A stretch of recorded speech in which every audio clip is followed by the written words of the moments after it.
Alguém que ainda não achou, fala para mim, o que tem em Êxodo 20?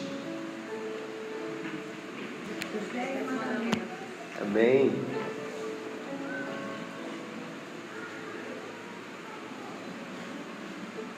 Êxodo 20, nós vamos ler a partir do verso 8. Amém?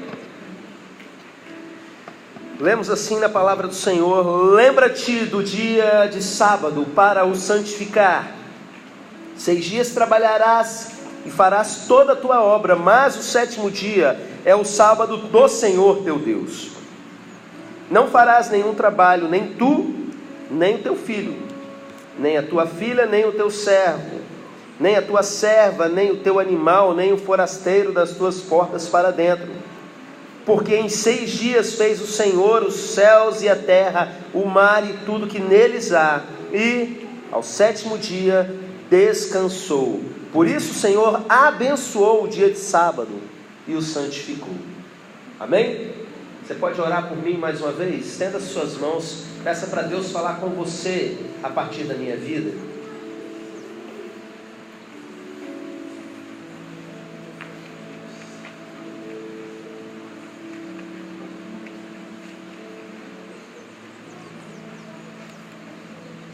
Espírito Santo de Deus, flua nesse lugar com toda a tua sabedoria, com toda a tua restauração, com toda a tua cura, em nome de Jesus, em nome de Jesus, amém. Irmãos, nesse fim de semana, onde nós refletimos muito sobre a cura da nossa alma, uma das coisas que nós aprendemos é que essa necessidade da igreja de ser uma comunidade terapêutica também para os problemas da alma é uma necessidade que você não via muito no início da história da igreja. Por quê? Porque não existiam tantos transtornos na alma da gente como nos dias de hoje. O ser humano sempre teve o risco de quebrar a sua alma, não é? E a gente vê isso em várias passagens da Bíblia. A gente vê, por exemplo, o profeta Jonas com problemas internos profundos. A gente vê o profeta Elias adoecendo na sua alma. Ontem o pastor Jefferson pregou a respeito disso para a gente aqui. Mas, meus irmãos, nada se compara à quantidade de transtornos que a gente vive nos dias de hoje. Quanta gente com síndrome do pânico, quanta gente com depressão profunda, com pensamento de morte, suicídio para tudo quanto é lado.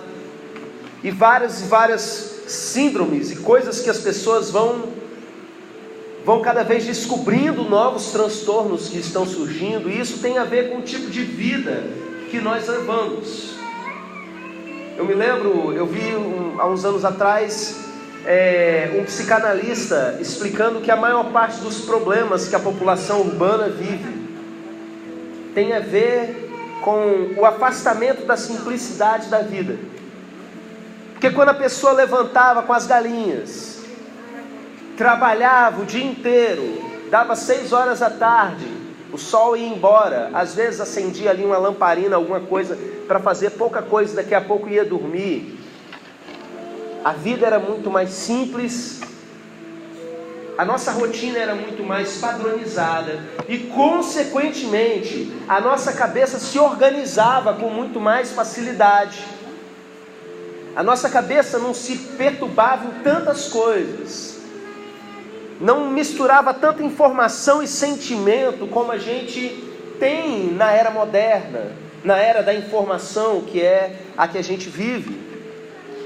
E com isso as pessoas tinham mais saúde. Mas nós vivemos num tempo em que nós perdemos todas as referências. Até o que é certo e o que é errado é extremamente relativizado. O pastor disse algo aqui que eu digo sempre aqui na igreja. As pessoas vão para a internet, vão procurar algum pastor, alguma pregação para ouvir. E você ouve um, e daqui a pouco você vai ouvir outro, e ele está falando o contrário daquilo que foi dito. Você ouve um dizendo que a pessoa não perde a salvação, aí você ouve outro dizendo que perde. Você ouve um dizendo que dízimo é coisa do capeta, que não tem nada a ver dízimo com a igreja de Jesus. Aí você vai lá de baixo e assiste outro falando mal daquele. Não, dízimo está na Bíblia, Jesus ensinou sobre dízimo. E as pessoas ficam perdidas, e o que elas começam a fazer? Ao invés de ir para a palavra, ao invés de ter sua experiência com Deus, o que elas começam a fazer? Elas escolhem aqueles pregadores que parecem mais com aquilo que é conveniente para elas. Aquela que gosta de dar risada vai procurar o pregador stand-up. Aquele que gosta de algo mais intelectual vai procurar aqueles que são mais, que tem uma aparência de vida acadêmica. E o pior de tudo, aqueles que têm desvio de caráter, eles vão procurar aquilo que vai fazer com que eles se sintam bem. E no meio dessa confusão toda, o ser humano vai perdendo as suas referências. Ele vai perdendo a sua base. E até no meio da igreja, e eu diria até principalmente no meio da igreja, o povo está bastante adoecido. Por que eu digo principalmente? Porque quando a pessoa está no fundo do poço, aí ela resolve procurar Deus. Então nós que estamos na igreja, a maior parte de nós, alguns foram criados na igreja desde criança, mas a maior parte teve uma experiência de afastamento, de ver que o mundo lá fora está muito ruim, e por já estar adoecido, procuram a igreja, na esperança de que elas sejam curadas, na esperança de que as coisas melhorem, e elas estão certas, tem que fazer isso mesmo. E por isso que a gente tem tido, eu não falo da nossa igreja, mas eu falo da igreja a nível de mundo, tanta coisa louca, tanto escândalo, tanta coisa acontecendo, porque o povo está doente. Pastores, líderes, tirando a própria vida, porque eles estão adoecidos na sua alma e são submetidos a um momento de intensa batalha espiritual, e a alma deles não dá conta de viver certas pressões, porque não se tem mais estrutura nenhuma. Deixa eu abrir um parênteses. Eu esqueci de perguntar aqui a respeito do culto infantil. Nós temos professora hoje aí para a classe das crianças. O combinado foi que a gente teria agora durante as férias da classe dos adultos, né, culto infantil, mas acho que não tem ninguém hoje. Então vamos continuar a mensagem com as crianças junto. Me esqueci de perguntar isso no início. Não, mas vamos continuar. Bem? Então, meus irmãos, o que isso tudo que eu estou falando tem a ver com isso que a gente acabou de dizer? Eu vou explicar para vocês. No culto de quarta-feira, nós aprendemos algo a respeito de casamento, algo a respeito da sexualidade humana. E a palavra de Jesus foi: no princípio não foi assim. Porque no princípio Deus fez, e ele volta, a palavra no princípio remete a como a Bíblia começa. O que o primeiro versículo da Bíblia diz? No princípio criou Deus os céus e a terra. E quando a gente olha para aquilo que foi feito ali no princípio, antes da queda do homem, aquela fase da criação, em que Deus olha para o que ele fez, e ele diz que tudo aquilo que ele tinha feito era muito bom, e você entende que aquilo ali é a perfeição, é o plano de Deus. Antes do homem cair, antes da terra se tornar maldita por causa do homem, aquela estrutura que se tinha era perfeita. E aí o que acontece? O homem cai, o pecado entra no mundo e tudo se acaba. E vem aquilo que a gente tem aprendido, que são os cardos e abrolhos, os espinhos dessa vida, para trazer dor, tristeza, sofrimento, morte à espécie humana. Quando a gente quer saber o que é uma vida correta, o que é uma vida saudável, a gente precisa olhar aquilo que foi no princípio, o que é um casamento saudável, o que é um relacionamento saudável. A gente precisa olhar aquilo que foi no princípio. E o texto que nós lemos, ele começa dizendo assim: lembra-te do dia de sábado. Meus irmãos, antes do mundo cair, o ser humano não precisava de um tanto de regras. Você se deu conta disso? O ser humano não precisava ficar ouvindo princípios de Deus. Ele tinha uma única coisa que ele precisava saber: aquilo ali, aquela árvore no meio do jardim, você não pode tocar. Por quê? Porque aquilo ali é o mecanismo da liberdade. É o que Deus fez para que a gente não fosse robozinho sem consciência. É o que Deus deixou para que você exercitasse a sua vontade. Porque assim como Ele, que é livre, nós somos feitos à sua imagem e semelhança para sermos livres, para ninguém ser obrigado a nada. Nós não somos como o Sol, que Ele falou: Sol, agora você vai ficar girando nessa órbita até eu dizer chega. Nós não somos um mecanismo automático, nós temos consciência. E por isso Deus deixou algo de liberdade, uma única coisa.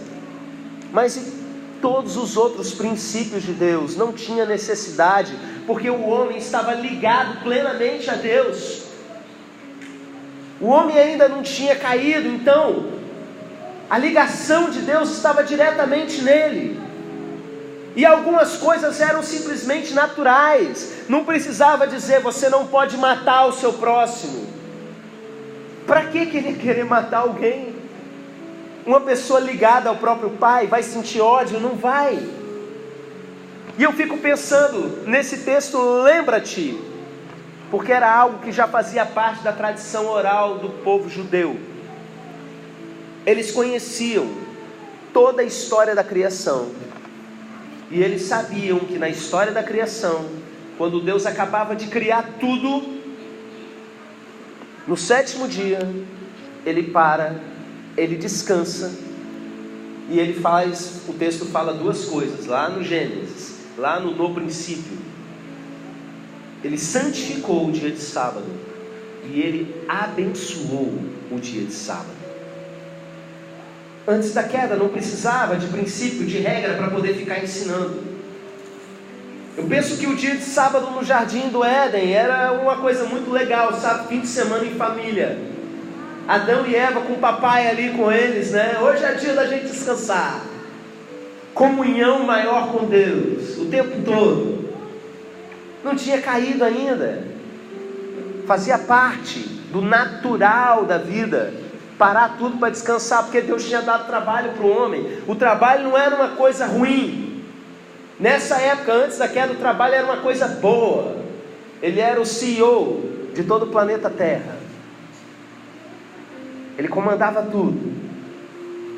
Os répteis, as aves, os peixes, os animais. Ele era o grande gerente. Mas, meus irmãos, o dia de sábado já era um dia de descanso. Já era um dia abençoado. E o dia, como é que eu falei, né? Santificado ao Senhor.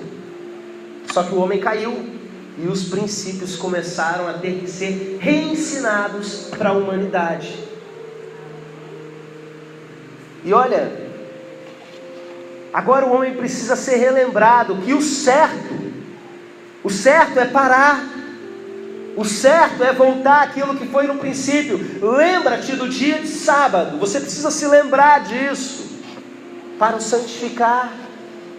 Irmãos, qual é a importância disso na nossa estrutura? Ano passado, em uma manhã de domingo, o Senhor nos trouxe uma mensagem a respeito dos ciclos e da temporalidade. Que antes mesmo de Deus criar o sol para governar o dia e a lua para governar a noite, Ele já tinha criado dia e noite. O que isso diz para a gente? Que na verdade, o que Deus estava criando era uma divisão de tempo. Deus é um ser que está fora do tempo. Ele é aquele que era, que é e que há de vir. É aquele que conhece passado, presente e futuro como sendo uma coisa só. É aquele que para ele o tempo não faz diferença, que um dia é como 1000 anos como um dia. Mas em um certo momento ele criou uma divisão de tempo, ele criou o Cronos. E a partir do momento que foi criado o tempo, ele começou a gerar a sua natureza, a sua criação dentro disso. O ser humano, ele foi criado dentro da temporalidade. Por isso nós não conseguimos alcançar com o nosso cérebro, com a nossa estrutura neurológica criada dentro do tempo, a gente não consegue nem imaginar o que seria um tempo antes do tempo, porque a própria palavra antes já é uma coisa para a gente entender que é algo do passado. Não dá para a gente entender, está muito acima da nossa capacidade. mas nós fomos criados seres temporais. Nós existimos dentro do Cronos, e dessa maneira, a nossa estrutura fisiológica, espiritual, a nossa estrutura emocional, que é a nossa alma, ela depende dos ciclos de Deus. Ela funciona da seguinte forma: de noite você precisa dormir, de dia você gasta energia, e de 7 em 7 dias, para tudo que você está fazendo, porque você precisa desse tempo. E eu diria mais, existem outros ciclos que os princípios da palavra de Deus vão dando pistas para a gente ao longo de todo o Antigo Testamento. Pastor, com essa mensagem você está querendo dizer que agora a gente vai ser batista do 7º dia? Não. Vou explicar para vocês qual é o ponto de vista da igreja de Jesus ao longo de séculos e séculos de história, até uma mulher chamada Ellen White dizer que teve uma visão que foi no céu e viu uma tábua dos 10 mandamentos com esse mandamento piscando, né? E aí falava para o pessoal que eles tinham que voltar a guardar o sábado. No Novo Testamento, o entendimento das pessoas começou a ser outro a partir de Jesus, que cumpriu toda a lei. As pessoas não seguiam mais como força da lei, mas eles seguiam como princípio. O apóstolo Paulo chega a dizer com todas as letras: olha, ninguém vos julgue por causa de sábado, não só o sábado, mas os outros dias. E ele fala o seguinte: tem gente que fica guardando dia e dia as festas judaicas, as coisas da lei judaica, e quem faz isso para o Senhor faz, mas tem outros que consideram iguais todos os dias. Quem assim faz, para o Senhor o faz. Então a gente não segue mais essas coisas na forma de lei, mas entenda, meu irmão, os princípios de Deus, eles são eternos. E embora de um tempo para cá, calendário romano que foi instituído em boa parte do mundo ocidental, mais especificamente na língua portuguesa, a gente chame a nossa segunda-feira de segunda-feira. Você sabe que ela não é a segunda, né? Qual é o primeiro dia de trabalho da maior parte das pessoas? O domingo é na segunda.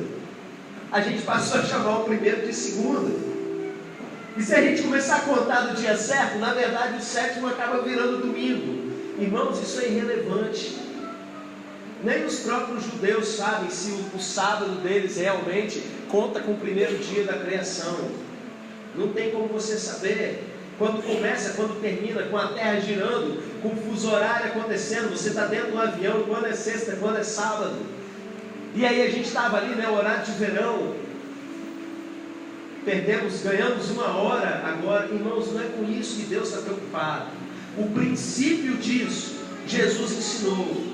O sábado ele foi feito por causa do homem, não o homem por causa do sábado. A razão de existência do sábado é por nossa causa, é porque a gente precisa disso. Vamos trocar o sábado para o dia de descanso, para a gente entender melhor, para culturalmente a gente não pensar que eu estou falando de ontem.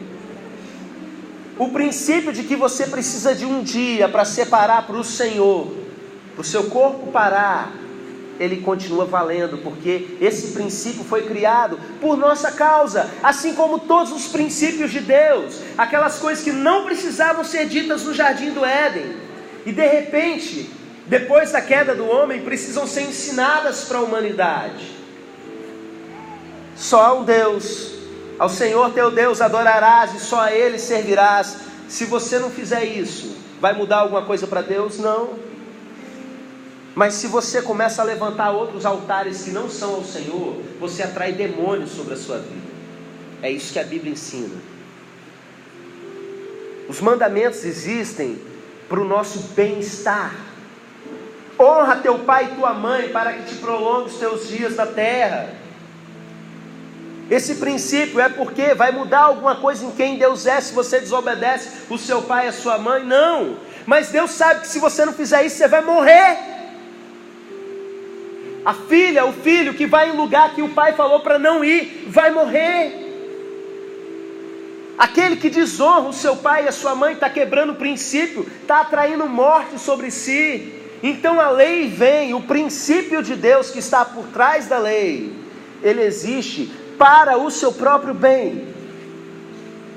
E qual é esse princípio? Olha, lembra, uma vez na semana a gente para tudo, e não adianta começar a dar desculpa não. Olha, você não vai trabalhar e o seu filho também não. Porque a pessoa quer ganhar dinheiro, tem um monte de conta para pagar, tem um monte de coisa para resolver. Então vira e faz assim: eu não estou pecando não, meu Deus, mas eu estou mandando meus filhos fazer. Eu não estou pecando não, eu estou trabalhando, a minha empresa não abre hoje. Eu não abro hoje, quer dizer, mas os meus empregados, não tem nada a ver com isso, né? E o texto diz: nem os seus empregados vão trabalhar. E se tiver um estrangeiro lá dentro das suas portas, eles também não vão trabalhar. Porque senão o cara vira e fala assim: eu tenho uma empresa, eu sirvo a Deus, mas meus empregados não servem. Então eles vão trabalhar no domingo, ó, eu vou encher meu bolso. E Deus mostra, não adianta dar desculpa, para tudo. Nem os seus filhos, nem os seus empregados, nem o estrangeiro, que não tem nada a ver comigo, mas que está debaixo da sua responsabilidade, está debaixo das suas portas, ninguém vai trabalhar. E ele vira e fala assim: porque o Senhor Deus, ele volta lá no Bereshit, ele volta lá no princípio, criou Deus os céus e a terra. No princípio, no começo de tudo, Deus fez todas as coisas em apenas 6 dias, e no 7º ele descansou. E o mandamento vem dizendo: 6 dias vocês vão fazer tudo o que vocês precisam. Ah, mas tem umas coisas que só dá para fazer no domingo. Não interessa, 6 dias você vai fazer tudo o que você precisa. Não deu para fazer? Não faz. Não quebra princípio. Porque senão, meus irmãos, a gente vai arrumando desculpa para poder fazer o que está errado. A gente vai criando estratégias para poder continuar no erro. E ele fala: olha, tudo que você precisa fazer tem que ser feito nesses 6 dias. Eu me lembro uma época que eu estava muito sobrecarregado, trabalhando, estudando e fazendo cursos, porque eu continuei fazendo cursos e cursos ao longo da vida. E chegou uma época que eu estava aqui, pregava no domingo à noite, e eu tinha trabalho para entregar no outro dia, e tinha aula também no outro dia, e era aquele sufoco. E eu fazia o seguinte: eu vou dar um jeito de sair de fininho, eu vou correr para casa antes de tudo, não vou conversar nem com os irmãos, porque hoje é um dia especial, eu estou apertado, senão eu vou reprovar. Eu preciso chegar em casa e preciso virar à noite fazendo esse trabalho, então eu vou correr. E aí Deus virou para mim e falou o seguinte: não, esse dia não é seu. Você não está querendo que eu te obedeça? Que eu te obedeça não, que eu te abençoe? Não é? Você não está querendo que eu te abençoe? Como é que eu vou te abençoar se você está correndo sozinho?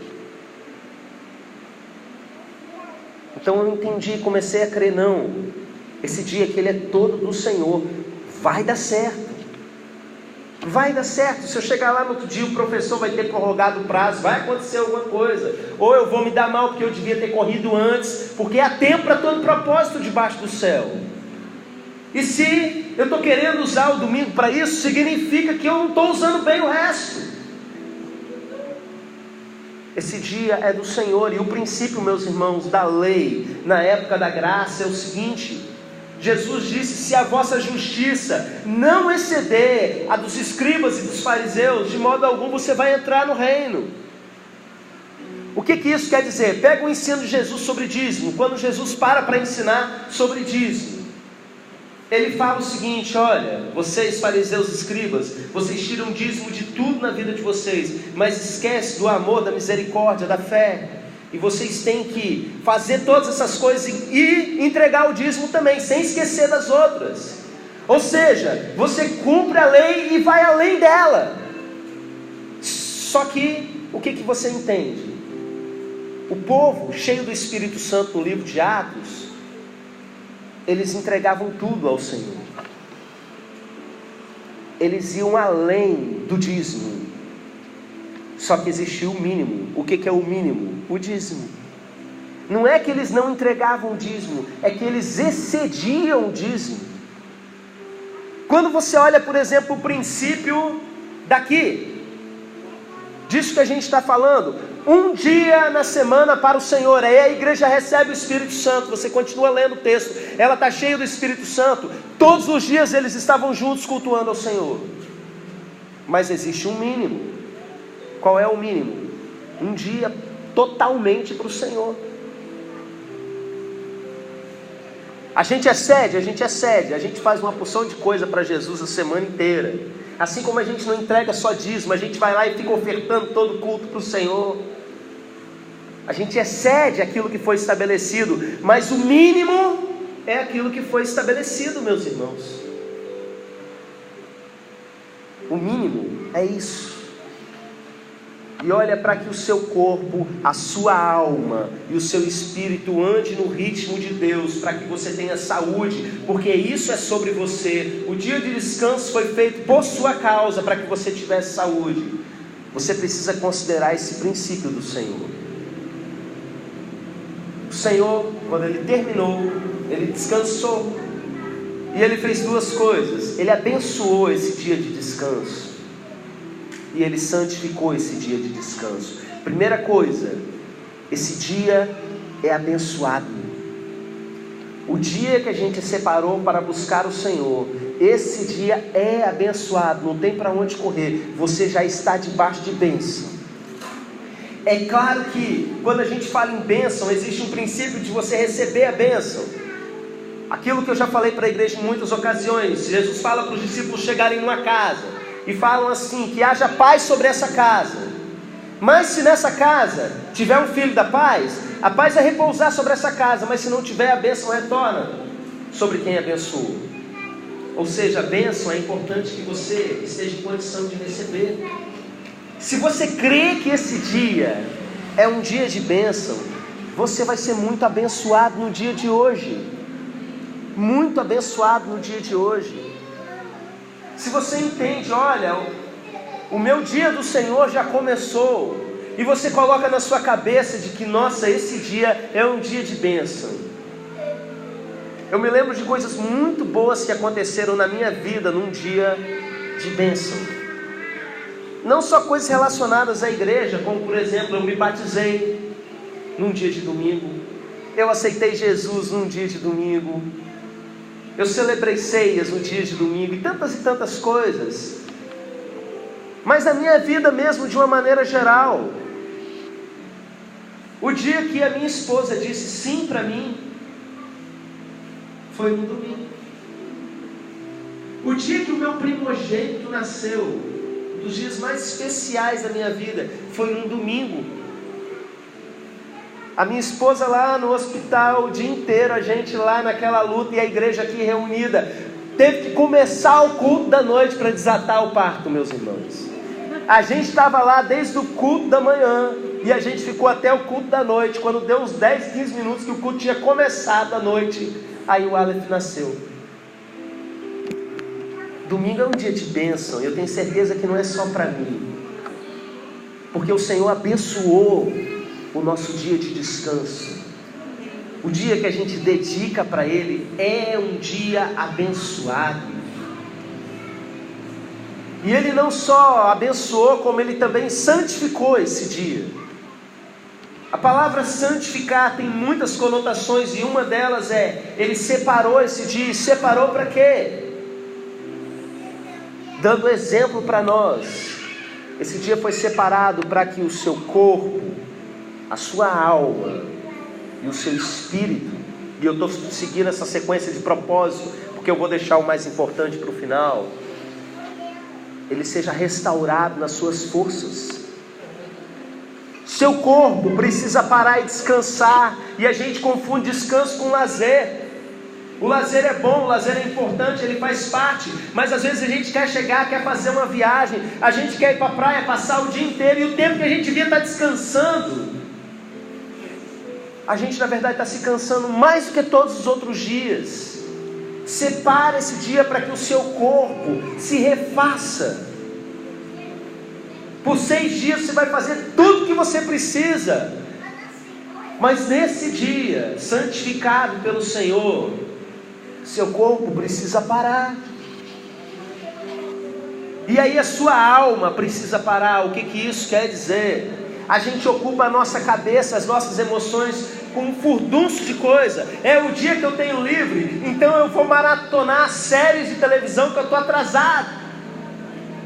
Eu vou me ocupar ao máximo com uma porção de coisa. Eu vou tirar o atraso do que eu não estudei a semana inteira. Presta atenção, eu não quero aqui falar em determinismo, em coisa absoluta, e julgar a vida de ninguém, nem nada disso. Deus sabe que cada um está passando, mas entenda o princípio por trás de tudo. Você precisa ficar com a sua cabeça livre uma vez a semana. Você precisa passar tempo à toa. A gente não sabe mais ficar à toa. Você senta no vaso, você já pega o celular e vai para a internet. Estou falando mentira? Eu perdi o sono, você nem se aguenta. Nem você está se aguentando mais, seus próprios pensamentos. Eu não aguento mais os meus pensamentos, deixa eu abrir o Instagram e ficar vendo coisa para eu dar uma relaxada. A mente tem que ficar sendo ocupada. Você precisa passar tempo à toa, de bobeira.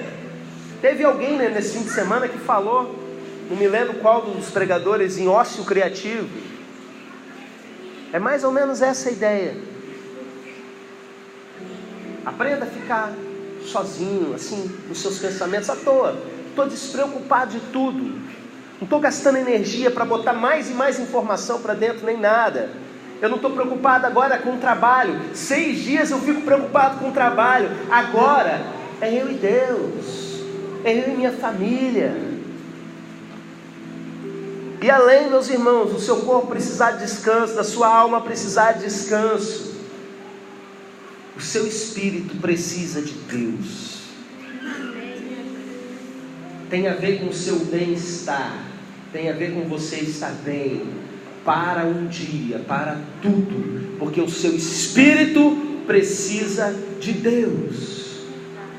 É você que necessita disso. Por que a gente vem às vezes numa época como essa de verão? Os parentes em casa querendo ir para a praia. Vai para a praia. Não estou te julgando por isso não, a praia é linda. Mas eu preciso de Deus. Se a minha igreja está reunida nesse momento, é isso que eu quero. Eu vou me juntar, eu vou buscar. Porque o meu espírito necessita de Deus. Porque no princípio era assim. E o princípio ainda é o mesmo. A nossa igreja precisa ainda crescer nesse entendimento. Não para viver debaixo de legalismo, mas para entender esse princípio e seguir isso como prazer. Pais, onde estão os seus filhos nesse momento? Eu sei de alguns aqui que não estão com os seus filhos, sejam eles pequenos, sejam eles grandes. E eu sei que depois que cresce vai ficando mais difícil, né? Vai ficando bem mais difícil. Mas enquanto está com você, às vezes é mais fácil deixar com a avó, que nem vai para a igreja. É difícil a gente estar com criança aqui no momento do culto. Ensina isso para os seus filhos. A gente teve um fim de semana bem pesado, mais pesado do que os irmãos que estavam aqui ajudando, porque na sexta-feira eu vim para cá mais cedo com a minha esposa, com os meus filhos, e quando acabou, e acabou tarde, e graças a Deus por isso, o pastor Josimar falou até mais de 10 horas da noite, e quando a gente conseguiu se desvencilhar de tudo, que o pessoal ia para casa, você sabe para onde a gente foi? A gente foi lá no centro da serra, eu, minha mulher, meus filhos, porque eu ia ministrar na madrugada, numa vigília, numa igreja lá. E eles ficaram lá correndo de um lado para o outro, brincando. A igreja tem bastante espaço para correr. E chegou no sábado a mesma coisa, correria. Chegamos aqui bem antes e saímos bem depois. E quando foi agora pela manhã, a Jennifer virou para mim e falou uma coisa que é até sábia. Presta atenção. Não vou fazer isso com os meus filhos não, eles estão muito cansados. Eu vou ficar com eles. E aí Deus colocou a sabedoria em mim como governante da casa. E ela, como uma mulher ciente disso, ela recebeu a palavra que eu dei. Eu falei para ela assim: olha, Vamos descansar de tarde, vamos todo mundo para a igreja, vamos mostrar para os nossos filhos que isso é importante. E ela sabe o que respondeu com aquela cara de sono? Amém, vamos. Com o dedo do pé quebrado, meus irmãos, sem gesso, sem nada, está mancando. Amém, vamos. Ela catou a palavra daquele que governa sobre a casa, no caso ele. Porque a família precisa entender isso. É importante descansar, mas mais importante que tudo é o nosso espírito buscar a Deus. O descanso ele é importante, está aqui, meus irmãos. Mas mais importante que isso, por isso eu deixei para falar para o final. O seu corpo precisa descansar, a sua alma precisa descansar. Mais importante que tudo, o seu espírito precisa de Deus. Respeite o ciclo de tudo aquilo que você é. Chegou um tempo que você precisa se abastecer.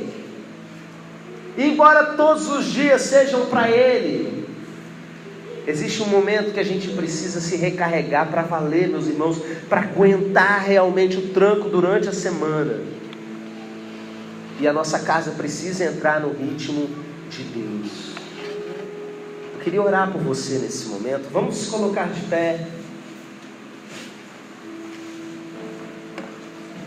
Para que de fato esse princípio seja colocado em prática na sua vida, na vida da sua família. E eu vou começar orando nesse momento pela sua casa. Pai, agradecemos, Senhor, porque tudo que foi escrito para a nossa edificação, para o nosso ensino, para o nosso crescimento. Que cada vez mais venha o Teu reino sobre nós e a gente seja restaurado aquilo que foi no princípio. E que a gente viva a saúde que o Senhor planejou para nós, seja no corpo, seja na alma, seja no nosso espírito. Que a gente tenha essa vida plena no Senhor, por seguir os Teus princípios, meu Pai, no nome de Jesus. E eu quero começar pedindo nesse momento pelas nossas famílias. Que a nossa família seja ensinada que estar aqui é importante, que parar tudo nesse dia é importante, que deixar o trabalho, o estudo, as outras ocupações por um dia e descansar e santificar esse dia ao Senhor e receber a bênção que o Senhor ordenou sobre esse dia é importante. Pai, eu peço, meu Deus, uma força e uma sabedoria toda especial do Senhor sobre aqueles que governam as suas casas, para que eles consigam, meu Pai, colocar isso em prática, meu Deus, em nome de Jesus, para que os pais, as mães entendam esse princípio, e aqueles que ainda são solteiros, que vão ainda estabelecer as suas famílias, que elas sejam estabelecidas debaixo dos princípios de Deus. Pai, eu te peço por cada um de nós, que a gente não perca de vista esse ensino, e que a gente colha tudo aquilo de bom que o Senhor tem para nós nesse dia abençoado, no nome de Jesus, amém, amém. Os irmãos podem se assentar.